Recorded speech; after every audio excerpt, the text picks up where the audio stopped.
ये तीन शब्द जिनसे सभी मनोकामनाएं पूरी होती हैं। हम आज के प्रवचन में जानेंगे कि तुलसी माता को जल देते वक्त कौन से शब्द बोलने चाहिए। किसी समय की बात है, भगवान विष्णु विश्राम कर रहे थे, तभी देवी लक्ष्मी वहां आई और भगवान विष्णु से तुलसी माता को जल देने के महत्व के बारे में पूछा। भगवान विष्णु ने उन्हें तुलसी माता को जल देने के महत्व को विस्तार से बताया। तब देवी लक्ष्मी ने कहा, हे स्वामी, आपने मुझे तुलसी माता के महत्व के बारे में बताया, लेकिन अब मैं ये जानना चाहती हूँ कि तुलसी माता को जल कैसे देना चाहिए, उनकी सेवा की सबसे श्रेष्ठ विधि क्या है और जल देते समय कौन सा मंत्र बोलना चाहिए। भगवान विष्णु ने उत्तर दिया, प्रिया देवी, जैसा कि मैंने तुम्हें तुलसी माता के महत्व के बारे में बताया, उसी प्रकार तुलसी माता को जल देते समय बोला जाने वाला मंत्र भी बहुत महत्वपूर्ण है। ये मंत्र 3 शब्दों का है, लेकिन इसका प्रभाव अत्यंत शुभ और कल्याणकारी है। जो भी रोज तुलसी माता को जल देते समय इन 3 शब्दों का उच्चारण करेगा, उसके घर में मां लक्ष्मी का वास होगा, उसकी दरिद्रता समाप्त हो जाएगी और उसे अपार धन धान्य की प्राप्ति होगी। मंत्र के महत्व को बताते हुए भगवान विष्णु ने कहा, इस मंत्र का महत्व सुनने से ही मनुष्य के सभी पाप नष्ट हो जाते, उसे हजारों वर्षों तक तुलसी माता को जल देने के पुण्य का फल मिलता है। फिर भगवान विष्णु ने देवी लक्ष्मी को एक कथा सुनाई। उन्होंने कहा, दक्षिण दिशा में यम नगरी नामक एक नगर था, जहां रमेश नामक एक ब्राह्मण रहता था। वह अत्यंत पापी और गलत कामों में लिप्त व्यक्ति था। जन्म से ब्राह्मण होते हुए भी वह धार्मिक कार्यों से दूर रहता था। न वह पूजा करता, न ध्यान, न जप और न ही किसी का सत्कार करता। वह मदिरापान और मांसाहार भी करता था और हमेशा अनैतिक कार्यों में व्यस्त रहता था। और वह ब्राह्मण दिन में खेत में काम करके पत्ते बेचकर अपनी जीविका चलाता था और रात में वेश्याओं के पास जाता था। इस प्रकार उसने अनेक वर्षों तक अपना जीवन इसी पापपूर्ण तरीके से बिताया। फिर एक दिन वह दुर्बुद्धि ब्राह्मण पत्ते इकट्ठा करने के लिए एक शिष्य की वाटिका में पहुंचा और पत्ते तोड़ने लगा। तभी एक काले सर्प ने, जो काल के रूप में वहां उपस्थित था, उसे काट लिया। उसी समय उसकी मृत्यु हो गई। उसकी मृत्यु के तुरंत बाद यमराज के दूत वहां प्रकट हुए और उसकी आत्मा को लेने के लिए आए। वे उसे यमलोक ले जाने लगे। मार्ग में वह ब्राह्मण यमदूतों के सामने रोने और विलाप करने लगा। उसने कहा, हे दूतों, मुझे कहाँ ले जा रहे हो? मुझे छोड़ दो, मेरे प्राण बचा लो। लेकिन यमदूत बोले, अरे पापी ब्राह्मण, तेरे दुष्कर्मों के कारण तुझे यह दंड मिला है। अब यमराज तुझे घोर नरक में डालेंगे। यमलोक पहुंचने पर चित्रगुप्त ने उस ब्राह्मण का पूरा लेखा जोखा प्रस्तुत किया। उन्होंने कहा, हे धर्मराज, इस ब्राह्मण ने अपने पूरे जीवन में केवल पाप किए हैं, इसने कभी कोई पुण्य कार्य नहीं किया। धर्मराज ने दूतों से कहा, हे दूतों, इस घोर पापी ब्राह्मण को नरक में डाल दो, इसे अपने कर्मों का फल भोगना होगा। यमदूत उसे ब्राह्मण को नरक में ले गए और उसे भयंकर अग्नि में धकेल दिया। वह कई वर्षों तक नरक की यातनाएं सहता रहा। इसके बाद उसे अगले जन्म में बैल के रूप में जन्म मिला। बैल का शरीर पाकर उसने भारी बोझ उठाने का कार्य किया। उसका मालिक उससे दिन रात काम करवाता था। जब उसकी शक्ति समाप्त होने लगी तो मालिक ने उसे एक लंगड़े आदमी को बेच दिया। वह लंगड़ा आदमी उस बैल का उपयोग अपने बोझ उठाने के लिए करता था। बैल ने 8 वर्षों तक उसकी सेवा की। फिर एक दिन वह बैल लंगड़े आदमी को लेकर एक ऊंचे पर्वत पर चढ़ा। अधिक परिश्रम और थकान के कारण वह बैल मूर्छित तो होकर गिर पड़ा और अंतिम सांसें लेने लगा। वहां खड़े लोगों को उस बैल पर दया आ गई। उन्होंने उसके मुख में पानी डालने का प्रयास किया। उसी वे में एक पुण्यात्मा व्यक्ति भी था। उसने अपने पुण्य का थोड़ा भाग उस बैल को दे दिया। इसे देखकर अन्य लोगों ने भी अपने अपने पुण्य उसे देना शुरू कर दिया। उसी भय में एक वेश्या भी खई थी। सभी अपना पुण्य उस बैल को देकर उसका उद्धार करने का प्रयास कर रहे थे। ये देखकर उस वेश्या ने भी अपना पुण्य उस बैल को दे दिया। कुछ देर बाद उस बैल की मृत्यु हो गई। फिर उस स्थान पर यमदूत आए और उस बैल के शरीर से उस ब्राह्मण की आत्मा को निकालकर यमलोक ले गए। यमलोक पहुंचने पर उसे यमदेव के सामने प्रस्तुत किया गया। चित्रगुप्त ने जब उसका लेखा जोखा देखा तो वे चकित रह गए। वेश्या के द्वारा दिए गए पुण्य के कारण उसके सभी जन्मों के पाप नष्ट हो चुके थे।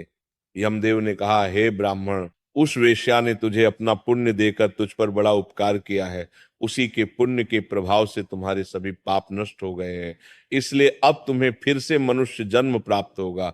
इस प्रकार वह ब्राह्मण पृथ्वी पर एक उत्तम ब्राह्मण कुल में जन्म लेता है। उस महापुण्य के प्रभाव से उसे अपने पूर्व जन्म की सारी बातें याद आने लगती हैं। जब वह बड़ा होता है तो उसे ध्यान आता है कि पिछले जन्म में जब वह बैल था तब एक वेश्या ने उसे अपना पुण्य दिया था। उसके मन में उस वेश्या के बारे में जानने की उत्सुकता जागती है। वह वेश्या का पता लगाकर उसके नगर में पहुंचता है। वहां वह वेश्या जो अब बूढ़ी हो चुकी थी उसे मिल जाती है। वह ब्राह्मण उसके सामने जाकर बार बार प्रणाम करता है और धन्यवाद देने लगता है। वेश्या उससे पूछती है, हे ब्राह्मण श्रेष्ठ, आप कौन हैं और किस कारण मुझे धन्यवाद दे रहे हैं? मैंने आपका कौन सा कार्य किया है जिसके लिए आप मुझे नमस्कार कर रहे हैं? तब ब्राह्मण कहता है, हे मां, मैं वही बैल हूं जिसे तुमने अपना पुण्य देकर जीवन दान दिया था। अपने पाप कर्मों के कारण मुझे पिछले जन्म में बैल बनना पड़ा। उस पर्वत पर जब मैं अंतिम सांसें ले रहा था तब तुमने अपना पुण्य मुझे दे दिया था। उसी पुण्य के प्रभाव से ही आज मुझे फिर से मनुष्य जन्म मिला है और अपने पूर्व जन्म की सारी बातें याद है। किंतु हे माँ, मैं यहाँ ये जानने आया हूँ कि तुमने मुझे कौन सा पुण्य दिया था जिससे मेरे सभी पाप नष्ट हो गए। मैं उस पुण्य के बारे में जानना चाहता हूँ। तब वेश्या ने कहा, हे ब्राह्मण श्रेष्ठ, मैंने तो अपने जीवन में कोई पुण्य का कार्य नहीं किया है, पर मेरे घर में एक तोता है जो पिंजरे में रहकर हमेशा कुछ बोलता रहता है, जिसे सुनकर मेरा अंतःकरण पवित्र हो गया। वही मंत्र मैंने आपको पुण्य स्वरूप दान किया। फिर वह वैश्य और ब्राह्मण उस तोते के पास गए और उससे पूछने लगे, हे शुक, तुम कौन सा मंत्र बोलते हो जिससे हमारे जीवन का उद्धार हुआ? ये मंत्र तुम्हें किसने सिखाया और इसका क्या अर्थ है? तब उस तोते ने अपने पूर्व जन्म का वृतांत सुनाना शुरू किया। वह बोला, हे ब्राह्मण श्रेष्ठ, पिछले जन्म में मैं एक ब्राह्मण था।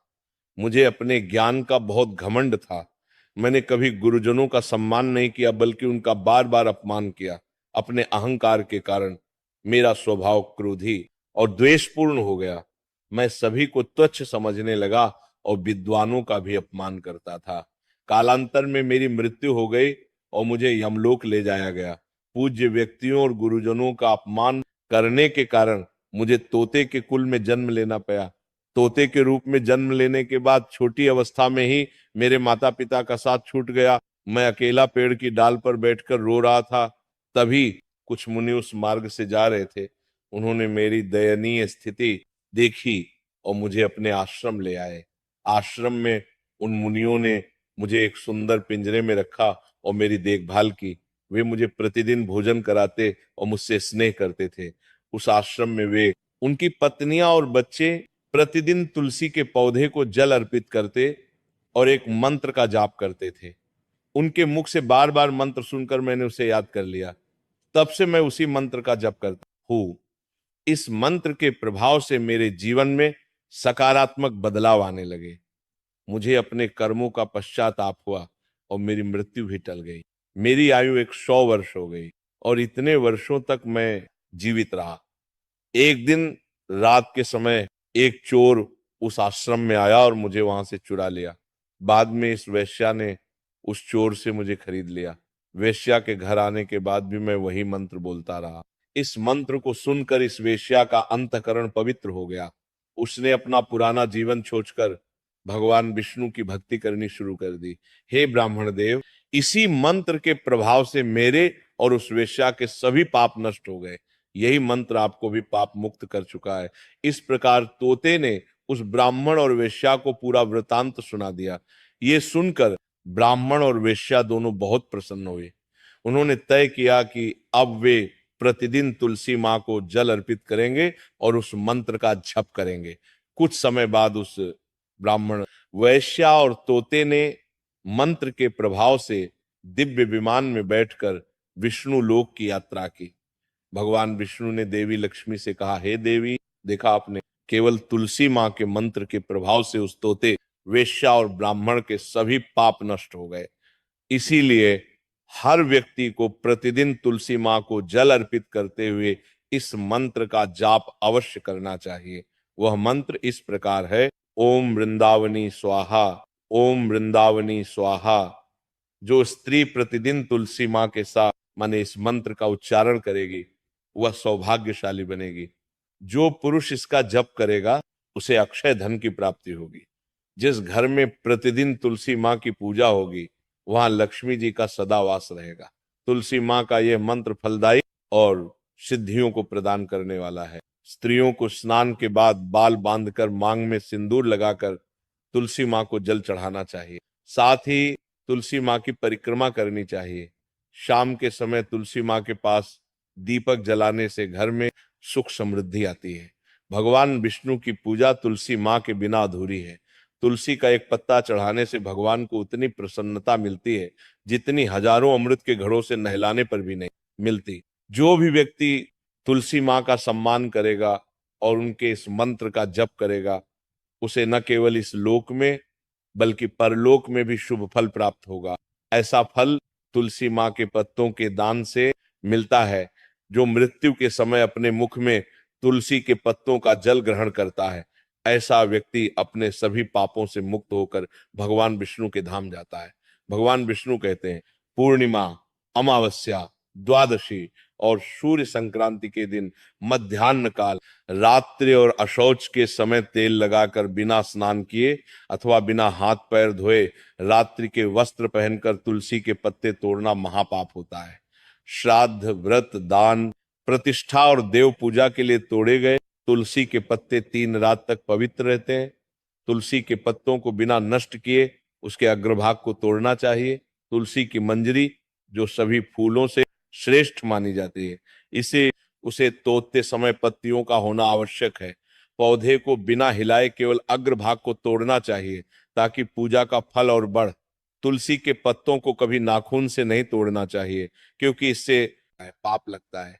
रात्रि के समय तुलसी के पौधे को छूना या उसके पत्ते तोड़ना अशुभ माना जाता है क्योंकि रात्रि में वह निद्रा अवस्था में होती है।